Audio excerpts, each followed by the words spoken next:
다솜체면 상담 사례 시리즈 제11편 우울감과 과도한 잡생각, 꿈, 감정기복, 편두통의 원인 및 치유. 안녕하십니까? 저는 다솜체면센터 원장 성기룡입니다. 미리 전화 예약을 하셨던 얌전하고 내성적으로 생긴 40대의 한 여성 내담자가 사뭇 긴장한 모습으로 저희 다솜체면센터 사무실에 들어왔습니다. 표정은 마치 뭔가를 숨기고 드러내기 싫어하는 표정같이 보였습니다. 그분의 고민은 다음과 같습니다. 어려서부터 부모님이 심하게 싸우셔서 늘 불안하고 우울했다고 합니다. 더군다나 형제자매도 없이 동료로 자라다 보니 속 시원하게 터놓고 대화를 나눌 상대도 없었다고 합니다. 모든 환경적 스트레스를 혼자서 감내해야 했으므로 학교 다닐 무렵부터는 자신도 모르게 감정 기복이 심해져서 때론 심하게 우울해하기도 하고 또 때론 심하게 격앙되어 화를 벌컥 내기도 해서 소위 또라이 취급을 당하면서 학교 생활을 했다고 합니다. 그 외로움과 좌절감은 겪어보지 않은 사람은 절대로 모를 것이라고 하면서 눈물을 뚝뚝 흘렸습니다. 부모님은 그녀가 중학교 3학년 때 드디어 이혼을 하셨고 어머니와 둘이 살게 되었지만 어머니마저 재혼하는 바람에 할머니 손에서 고아처럼 살게 되었습니다. 사춘기 시절이므로 정신적, 심리적 충격은 너무나 컸고 학교도 안 간 채 며칠 밤낮을 방구석에만 처박혀 음식도 제대로 먹지 않고 폐인처럼 지내기도 했다고 합니다.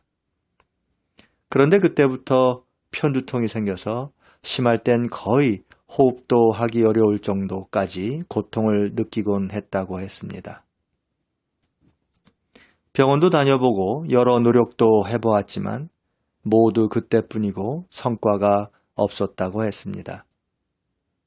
그러다가 중학교 무렵부터 동네에 있는 작은 교회에 다니기 시작했는데 마침 거기에 권사님인가 하는 분이 너한테 귀신이 붙었으니 떼내야 한다 하면서 밤새도록 기도하면서 퇴마의식 같은 것을 했다고 했습니다.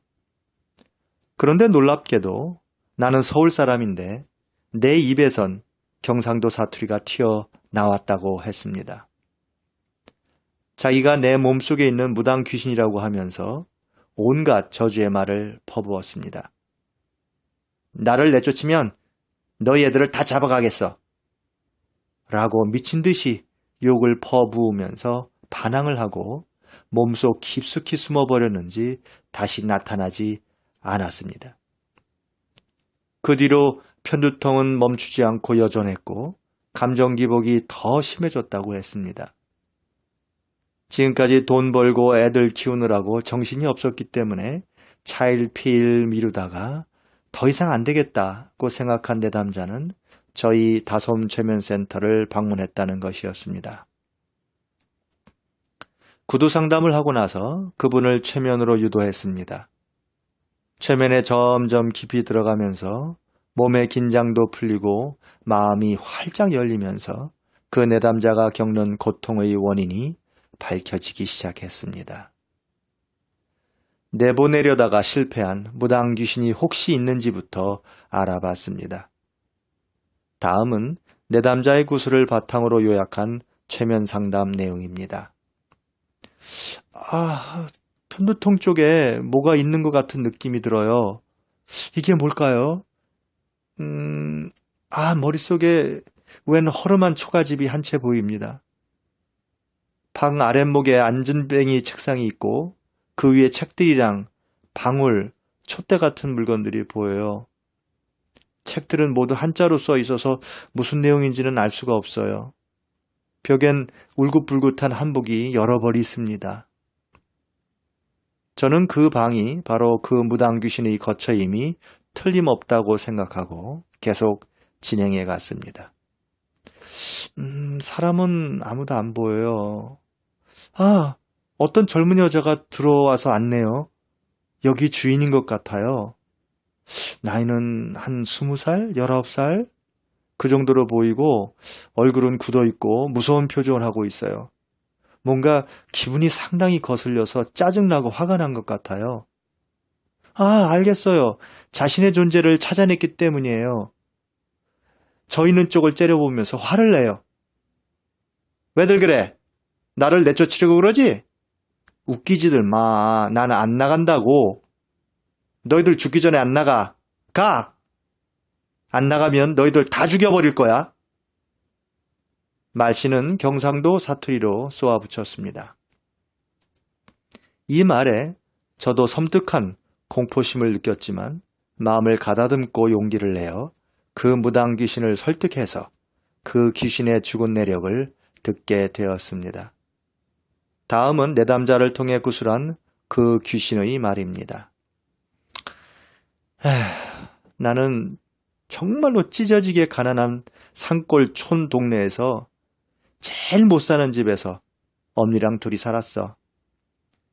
우리 엄마는 허구한 날 나를 욕하고 때리면서 구박했지.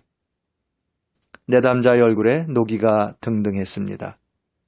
귀신의 감정을 내담자의 얼굴을 통해 표출하고 있었습니다. 그러다가 내가 15살 땐가? 시름시름 앓기 시작했어. 돈이 없으니 약을 제대로 써보기나 했겠어. 오히려 엄니한테 욕이나 실컷 얻어먹고 빨리 뒤지라는 말만 들었지. 아, 정말 슬프고 죽고 싶었어. 한 거의 3년 동안 사경을 헤매다가 동네 어느 할머니가 혹시 신병일지 모르니까 산 너머 마을에 살고 있는 무당한테 나를 데려가 보라는 거야. 거리가 제법 30리 길은 되는 것 같았는데 어찌 해서 무당집을 가게 됐지. 그 무당은 나를 째려보더니 신병이야, 신 받아야 돼 라고 한마디 하고는 엄마랑 나가서 뭐라고 쑥덕쑥덕거리더니 엄마는 집으로 가버리고 나만 거기에 남게 된 거야.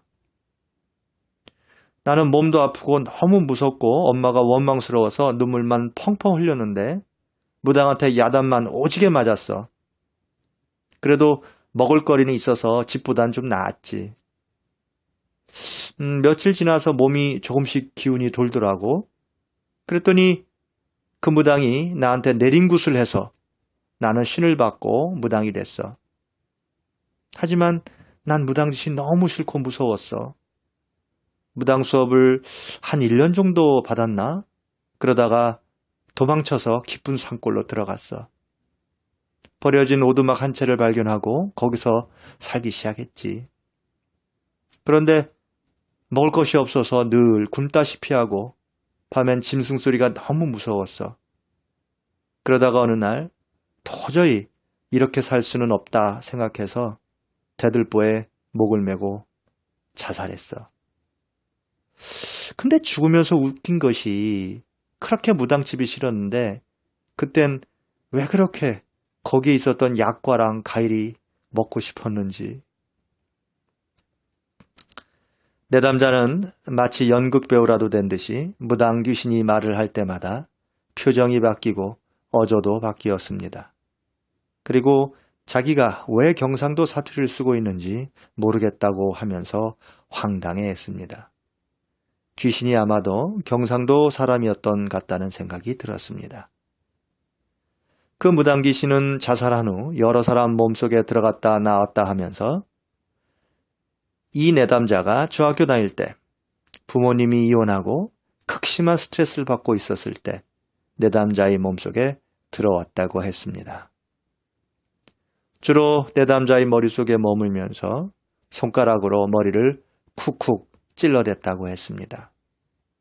그때마다 내담자는 극심한 편두통을 겪게 되었다는 것이었습니다. 내담자의 편두통은 자신이 한 짓이라고 했습니다.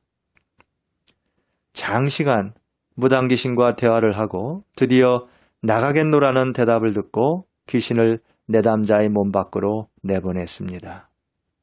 부디 좋은 곳에 다시 태어나서 행복하게 살기를 바랍니다.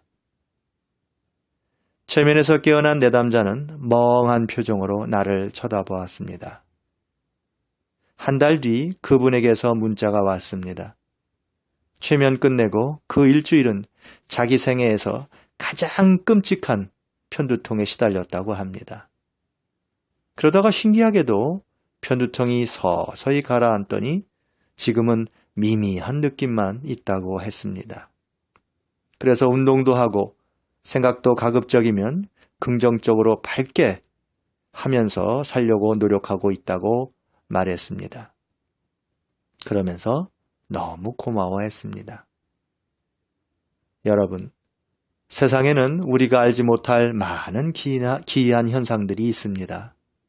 이 사례도 그중 하나라고 할 수 있습니다.